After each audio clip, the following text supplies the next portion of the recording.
we got the hood up, let's go ahead and deal with another end of that thing.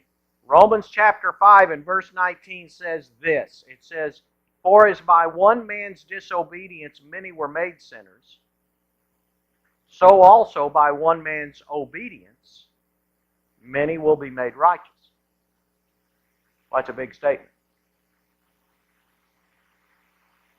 Paul was a theologian. I'm not a theologian. I don't think we have any in here. We kind of maybe think we are, but we're not. I'm more of a practitioner and not a very good one of those. But Paul was a theologian, and his letters are just packed with theology. In fact, they have a name for them. They're called the didactics. It's where he argues truth in those letters. And none of his letters have more of that in them than Romans. Romans is full of theology. And chapter 5 is no exception.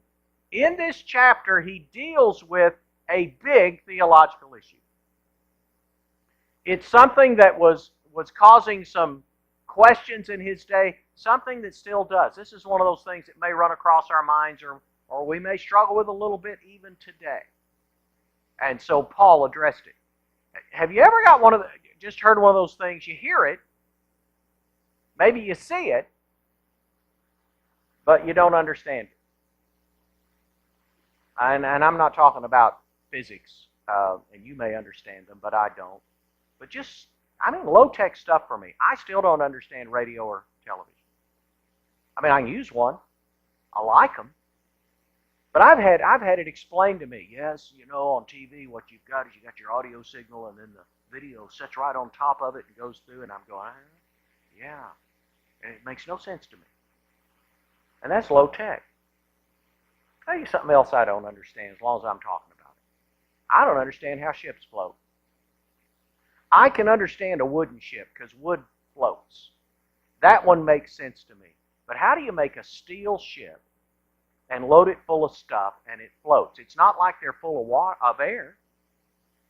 They float. There is an issue of buoyancy that, I see them, I know it works, but I don't get it. Now, please, nobody after service come by and explain this to me, because I still won't get it. I don't understand how a heavy jet flies. I've flown on them, but I don't want to hear about lift and how it really is, it's a suction over the wing. It's a heavy jet. It's not a hang glider. I don't understand them.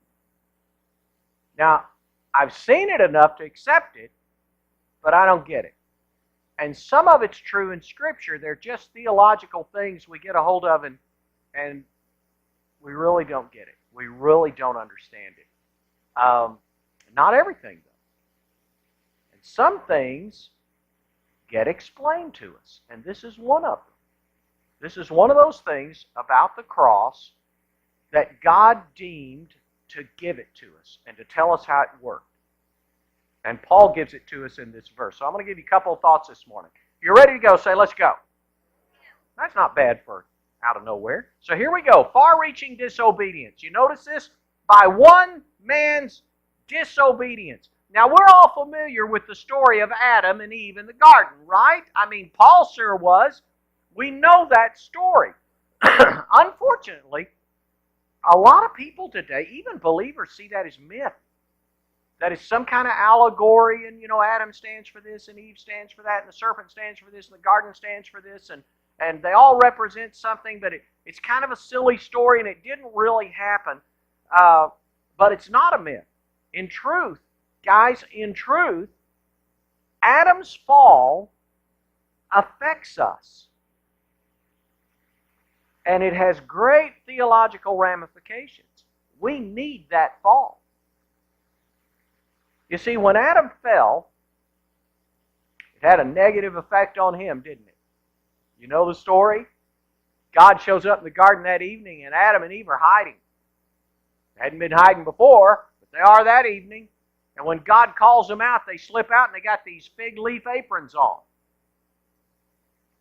And God says, "What meaneth this?" Right? And he said, "Where were you?" And they said, "Well, we heard your voice, and it scared us." He said, "Why were you afraid?" He said, "Did you eat of that tree?" Now, God knew they'd eaten of the tree. God always gives us our day in court. And Adam could have said, yes, I did, and it's my fault, but instead he said, well, it's this woman that you gave me. Really, if it's anybody's fault, it's yours. And he looked at her and said, what did you do? And she said, well, it was the snake that you let in the garden. If it's anybody's fault, it's yours. And judgment fell. And it affected Adam. He died spiritually.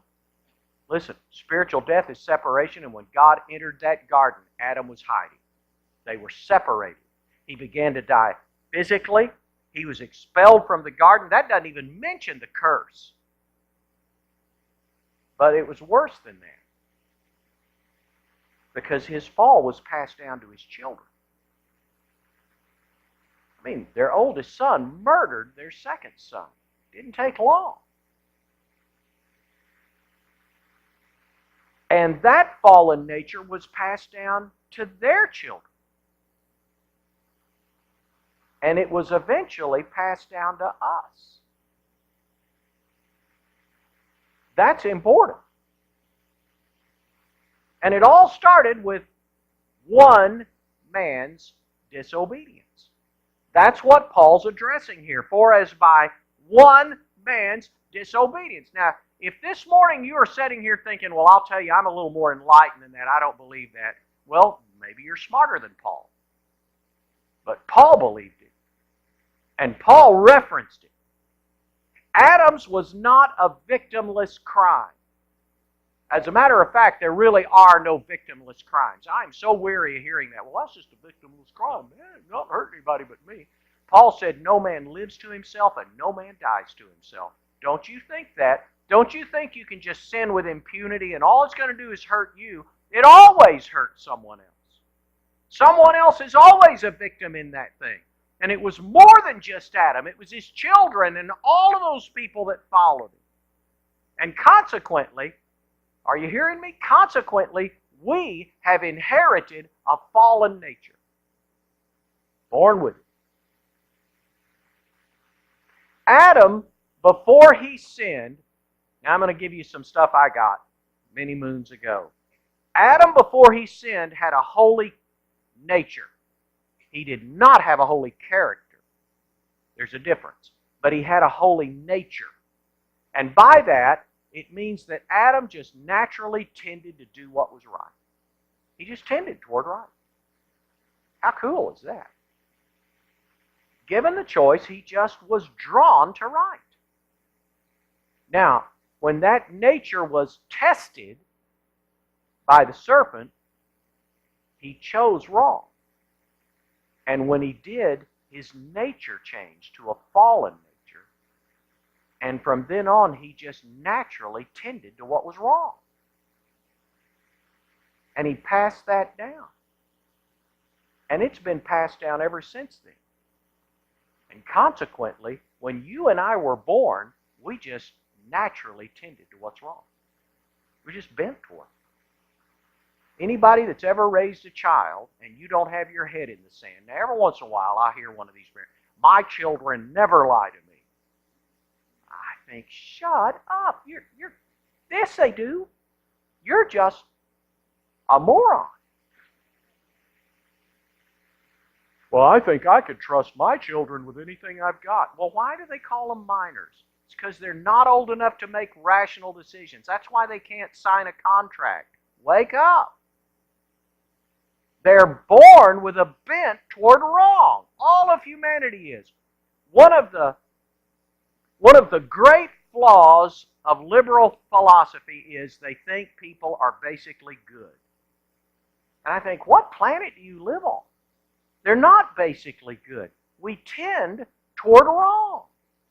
I didn't have to teach my boys to say no. I didn't have to teach them to say mine. That was a right early word. Hey, I remember last year we took our Deja, David, and Danny to Fiddlesticks Farms. None of them had been. So neither we had. We go to Fiddlesticks Farms and we go around and we fiddled and we sticked and we did all the stuff. And then we're coming out and we bought each of them a treat. And they got this like Rice Krispie treat coated with something. They look good. They're $7 a piece and they're big. And here Danny is 2. And so they're eating along, and Danny's working on this Rice Krispie treat, and I am a Rice Krispie treat guy. I know things about Rice Krispie treats. And I keep eyeing that thing, and she is not going to eat that Rice Krispie treat. And she can eat. And I finally said, Danny, can I have a bite of that? And she said, no, mine. And she turned around and stepped over on the other side of her grandma. So I couldn't ask her again.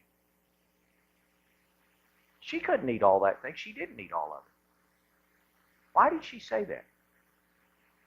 Because she inherited a fallen, corrupt nature from her parents, who are right back there.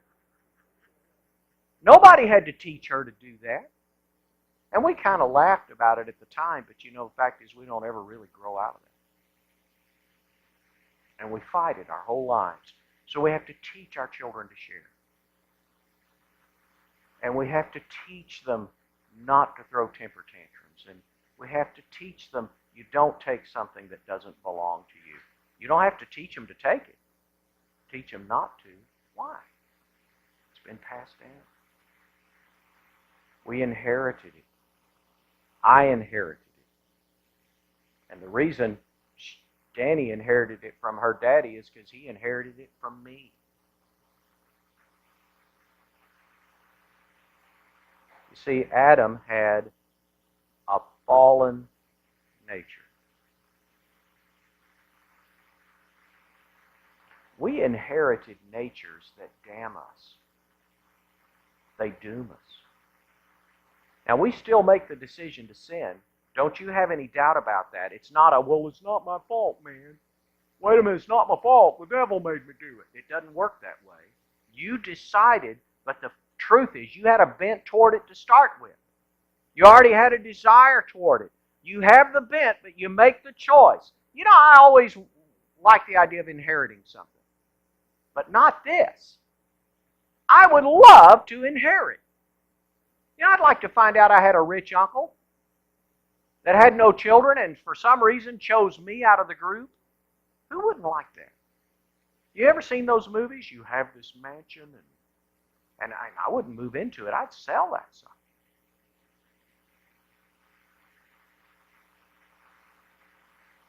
We all inherited this. We inherited a bent to wrong. You see, for as by one man's disobedience, many were made sinners. You're in that group. I'm in that group. We're sinners.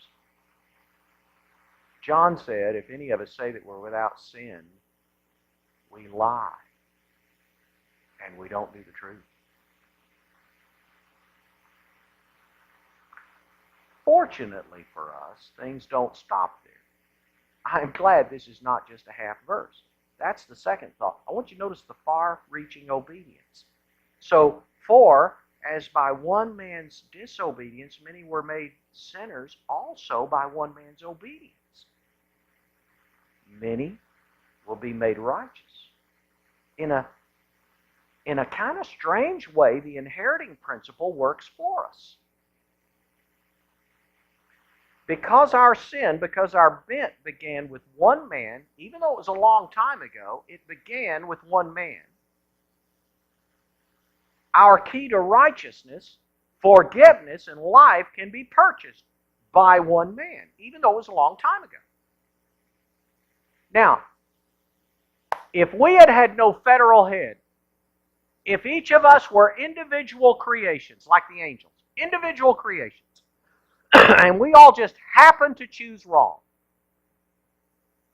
well, there's no way one person could fix that. But because we can trace our fallenness back to one person, we can trace righteousness back to one person. We can have a federal head. I mean, it is a great principle. One man's disobedience, one man's obedience. It works that way. Nothing can change what we inherited. Nothing in this life will change the fact that I inherited an old nature. I wish when I trusted Christ as Savior, He had just wiped out my old nature. Never had another selfish thought. Never said another unkind word. Never had another negative thought about someone. Never was sullied. But that didn't happen. Didn't happen with me, didn't happen with you.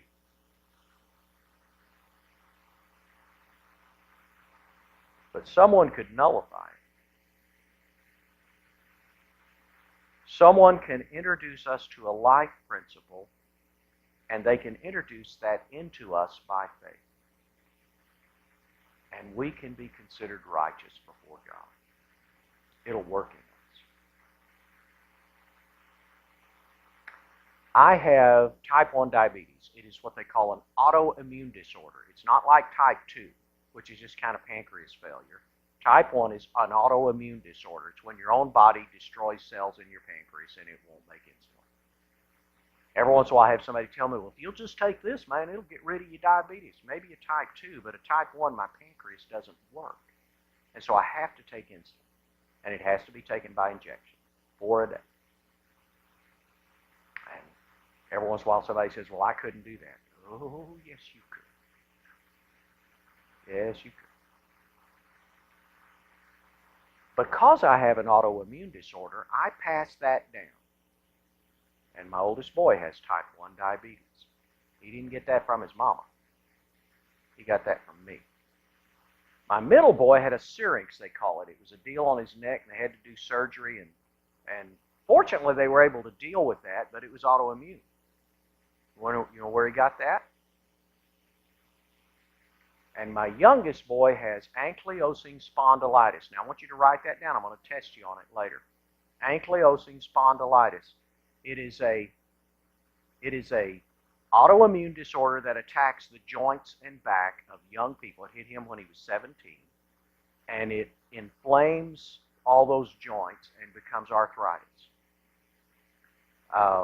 And it's caused him a lot of grief through the years. Well, they had a medicine for rheumatoid arthritis called Imbrel. You see advertisements for it, Imbrel or Humira, and it is like the magic bullet. You take a shot a month, and I mean, it like brought him back to 95%. It was so good for him. Unfortunately, he has benign multiple sclerosis. About 35% of people with MS, it's benign, which means there are no symptoms and it doesn't really progress. But when he took Imbrel, it kicked it into gear and made it progress. And he called us one night and said, I'm getting these sharp pains down my arms and a couple of things. So he went to the neurologist. The neurologist, they did some tests. They said, oh my, you got the lesions on the brain. You got MS. You got to get off this stuff. He didn't want off. He said, can I just keep taking it? And they said, no. Well, it said, if you can, you're going to have to get another doctor because the MS will kill you. This will cripple you. So, there's a new medicine out. I haven't memorized this one yet. I read it down. It's called Cosentex. Cosyntex. Write that down. It's going to be a test. Cosentex. And it is for AS. It is for ankylosing spondylitis. And the doctor said, we're prescribing that for you. It's a whole different family of meds. And, of course, his insurance company fought it because they're run by accountants. But they've approved it. And so he is now approved for Cosentex. We don't know how well it'll work, but he's approved for it. It may make a huge difference. Let me share a very simple principle with you. It won't make any difference at all if he never takes it. And it's by shot, self-administered. Worse, he has to take it in his eye. No, I'm kidding. I give you the willy gobbles, it would me, yeah. But he has to take a shot once a month, and he took his first one Thursday. Now, we don't know how long it'll take, if it's going to work. We don't know how well it'll work, but we can know this. It will not work if he doesn't take it. God has provided for us the cure for what we inherited. He inherited that from me, by the way. And God has given us the cure. But you got to appropriate it by faith. And so the person that says, well, it hadn't done anything for me, well, have you received it? Have you taken it? Well, it kind of sounds like a shot to me. Well, it might be. But believe me, be worth that. It'll be worth it. You see the principle of this thing prefigured way back in the Old Testament at the altar. Animals offered to God had to be, this is the way it's phrased in Scripture, without blemish. Over and over it says, and take a lamb, without blemish. Take a bullock, without blemish. Take a pigeon or a turtle dove, without blemish. Take a goat, without blemish. A ram, without blemish. Now they weren't perfect morally, but they could not be marred physically because it was picturing something.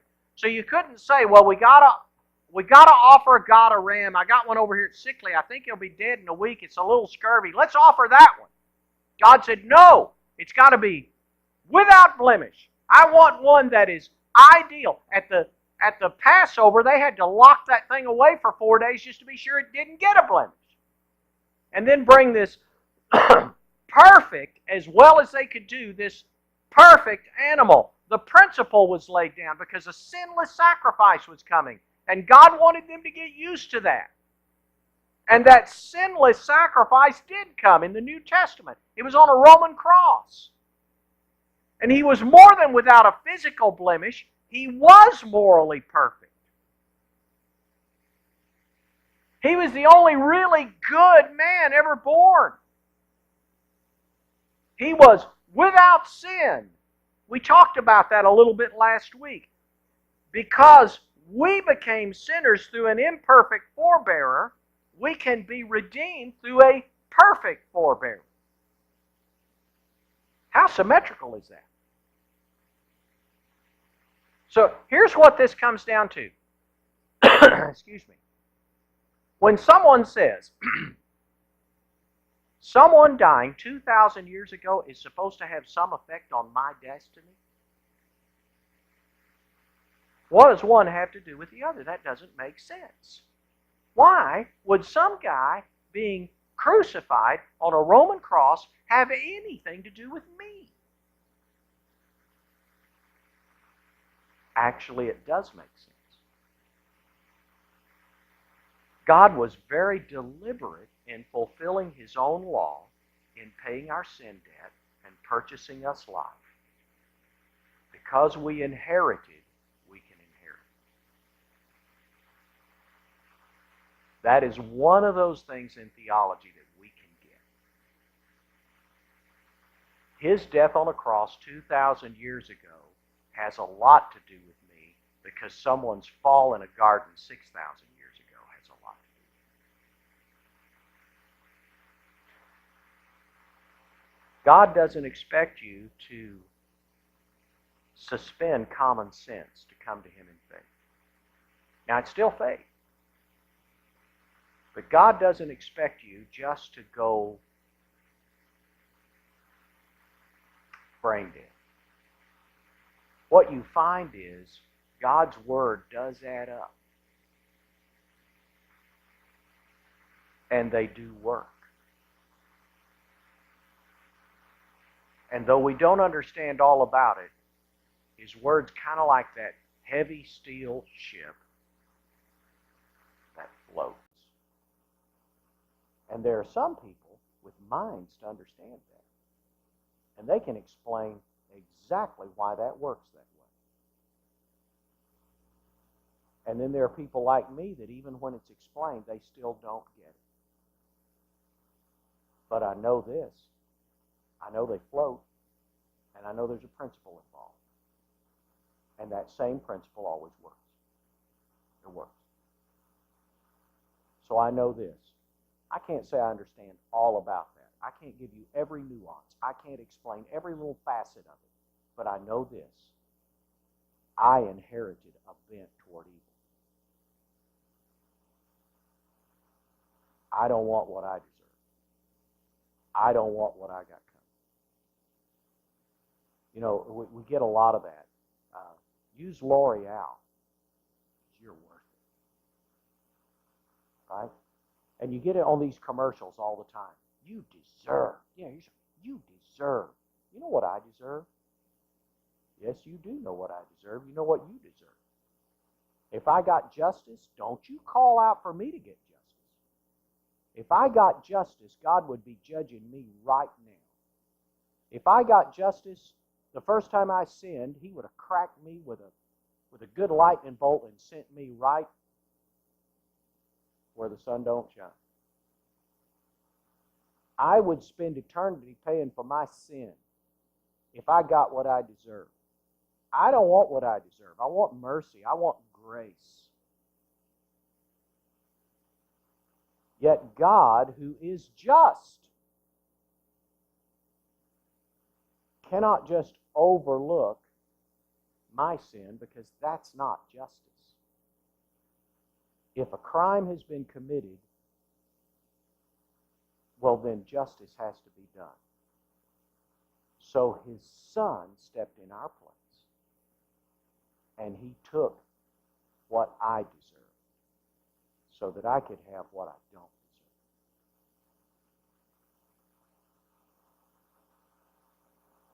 So please don't tell me, well, you know, it's about time you had a blessing like that.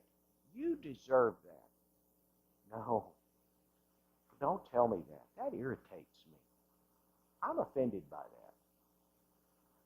Now, please don't come up afterward and say, I don't know why you've got anything good, because you don't deserve it. I already know that. You don't either.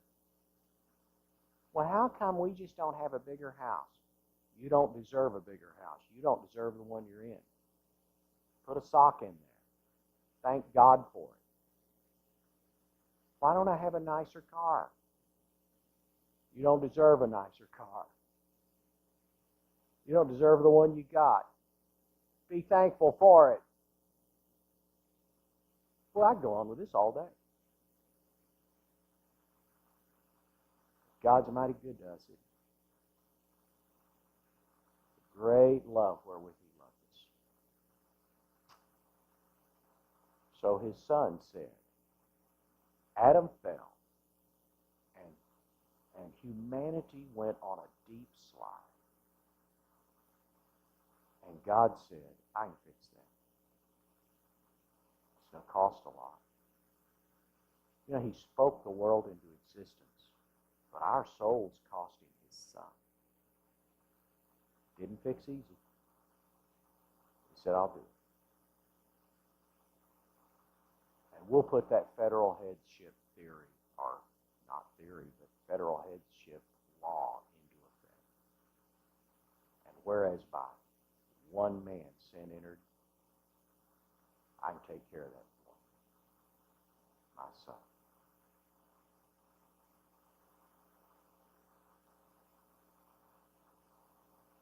Wow, that's important stuff. And it is the reason why I can stand before you today and say, I don't deserve it, but I'm redeemed. And I belong to the fraternity of the free. And one of these days, I'm going to stand with God in glory. And all I'm going to be able to say is, Jesus paid it all. And all to Him I owe. Sin had left a crimson stain, but He washed it white as snow. Then we'll talk it over how Jesus paid the cost, how He died to save us, hung on the cross. And none of us will boast. So let me ask you, have you appropriated His grace by faith? Have you accepted His sacrifice? He's provided it, and it's available. But you're going to have to take it. You're just going to have to take it. And He offers it today. Even though the death was so long ago, it's still effective. That's good stuff. That is good stuff. That's a good message. I have heard people preach it better, but I have not heard anybody preach a better message. That is true. That's good. Would you bow your heads?